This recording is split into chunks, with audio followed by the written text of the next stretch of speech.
Hello दोस्तों, आपको welcome कहता हूँ iFactioner.com के लर्निंग वीडियो ट्यूटोरियल्स में। आज के वीडियो ट्यूटोरियल में हम इंग्लिश के वर्ड एसोसिएट के डिफरेंट मीनिंग्स को हिंदी और उर्दू में जानेंगे। फिर वर्ड एसोसिएट को यूज़ करते हुए इंग्लिश में 3 सेंटेंसेस बनाएंगे और उन 3 सेंटेंसेस की ट्रांसलेशन करेंगे हिंदी और उर्दू में।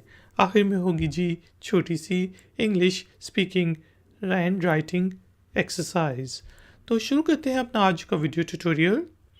एसोसिएट के स्पेलिंग होते हैं ASSO, एसओ और सीएट, CIATE, एसोसिएट। एसोसिएट एसोसिएट का मीनिंग होता है जी साथी, रफीक, या फिर कोई अगर किसी ऑर्गेनाइजेशन के साथ जुड़ा हुआ हो, मुंसलिक हो, तो उसे भी हम कहते हैं कि वो एसोसिएटेड है उस ऑर्गेनाइजेशन के साथ। यहाँ पे हमने 3 सेंटेंसेस बनाए हैं।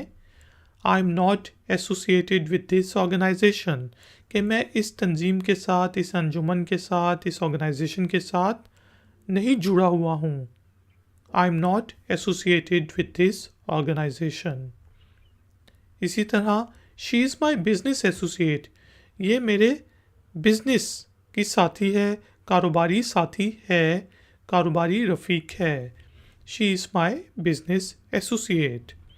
और इसी तरह we usually associate red colour with danger, कि आमतौर पे हम लाल रंग को ख़तरे के साथ जोड़ते हैं, मुंसलिक करते हैं, उसके साथ साथ रखते हैं।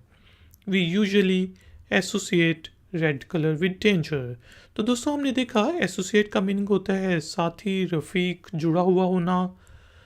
3 सेंटेंसेस बनाए। I am not associated with this organisation, she is my business associate, और we usually associate red colour with danger. दोस्तों एक्सरसाइज से पहले वीडियो को लाइक ज़रूर कर दें, और हो सके तो वीडियो के लिंक को सोशल मीडिया ऐप्स और वेबसाइट्स के ऊपर ज़रूर शेयर करें। अगर आप नए हैं तो मेरे चैनल को सब्सक्राइब करके बेल आइकॉन को प्रेस कर दें।